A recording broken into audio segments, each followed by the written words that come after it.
The protocol is killing people. The actual hospital protocol is actually killing people.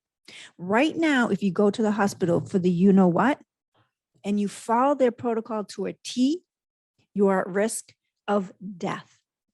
That's right.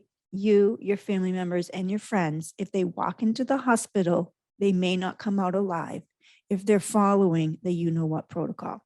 Because right now, what they're doing is they admit people, they pressure them to go on the vent, they scare them with scare tactics, and they say, if you don't do what we're going to say, you'll be dead in 12 hours.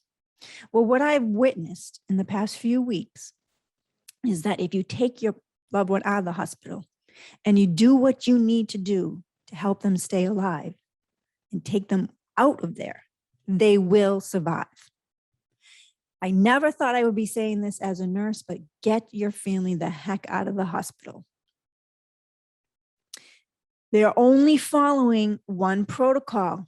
And like I said, we all know what that is. And we know now how dangerous it is to follow a one size fits all medical protocol. And I have been talking about this for a long time. I've been pushing this information out for a long time, how one size fits all medical protocol is not working. It's not appropriate, it's not logical, it's not ethical, and it's not even scientific. To think that a one size fits all medical protocol will work for every single person on the planet. Do you see what I'm saying? So in the medical system, all they have in their toolbox is a protocol. And that's what they're following. And that's what they're told to follow. And if they don't follow it, they feel like they will get in trouble or get sued. Now, I'm not saying that it's right or wrong. I think it's wrong, but the people are just following along like zombies. So because they've dumbed us down for so long that we can't think for ourselves, that we hand over our bodies and our questions and our innate feeling and healing over to the medical system, because as a society, that's what we've been taught to do. And that's what our beliefs. So this is what's happening right now is a good thing. It's an unfortunate thing, but the system needs to fall down in order for it to come back up. But the society needs to change its viewpoint first, okay? This is not new, and I've seen this as a nurse for over 20 years. You know, I've been witness to the slow deterioration within the medical system, but right now it's a quick, rapid, extremely swift downfall right before our very eyes. But we can change it. We can change that. So I want to bring forward some information, some research that I've been doing about CBD and cannabis, which could potentially be a treatment for the you know what. So let me share my screen and I'm going to show you what I have learned. Okay, so one of many studies, actually, if you just go to the internet, you put in CBD or cannabis treatment for the you know what, you're actually going to find these. And this is some are peer reviewed, some aren't. So cannabidiol, excuse me, I'm not really an expert on this, so I don't even know how to pronounce it correctly, inhibits SARS-CoV-2 replication and promotes the host's innate immune system. And if you go all the way down here to the results, potentially inhibited viral replication under non-toxic conditions. CBD inhibited the replication in monkeys, and no toxicity was observed. They also determined CBD suppression of replication of related beta coronaviruses, mouse hepatitis virus under non-toxic condition with a whatever that is, can express this MHV receptor, indicating the potential for more broader viral efficacy. So that's one study that I found. Another one I found. All right, this is what got me down the rabbit hole of this whole CBD thing, because it says CBD as a steroid sparing treatment, because I was just doing some research. I'm always doing research on how I can help my husband.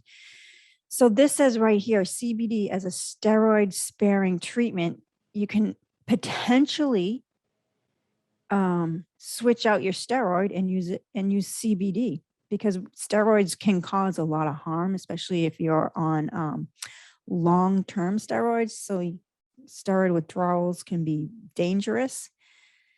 Steroid sparing drugs, and they're researching CBD as a steroid sparing agent. And then just down here, they have a lot of resources. So I'm going to put this in the links. So if you go down here, they have CBD and COVID-19. And it's a nice article. It can calm potentially a cytokine storm. Several laboratory studies indicate that cannabis compounds, in particular CBD and THC, are immunosuppressant. This would explain why medical cannabis is beneficial with people for autoimmune disease and chronic inflammation, which begs the question, could cannabis calm a cytokine storm? The short answer is we don't know. There's a lot we still don't know and understand the cannabis in the immune system. But for many years, the scientific inquiry in the United States has been handcuffed by cannabis prohibition, and the federal government continues to thwart research that could shed light on the therapeutic use of cannabis and the whole plant CBD rich oil extracts. The federal stranglehold on cannabis research is the main reason why we know so little about CBD's clinical potential as an antiviral remedy. So it's so interesting, isn't it? When you start to do this research and you really, really start to understand why they're not pushing out this information like the FDA, the CDC, because it could potentially work and it's cheap and they don't make money off of it. So this one explains cytokines. And then I found one more that I'll share with you. Okay, so another study, and there's multiple studies, you'd be really surprised. Evaluation of serum cytokine levels and the role of cannabis treatment in animal models of asthma. So it just proved that it helped when the cytokine storm came and put you in an asthmatic attack, so-called. This CBD could potentially calm that down. So again, so it says that we determined the levels of 6 cytokines implicated in asthma, which can be divided by the response profiles with all these things. Asthma induction resulted in an increase in all cytokine levels when compared to control animals. CBD treatment was able to decrease these cytokines. So it's here, it's been studied, it's been researched.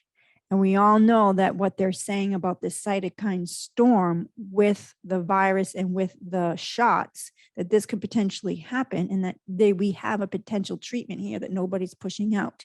And I'm not saying I've tried it. I'm not saying that I've seen anyone do this. I'm just sharing with you my research.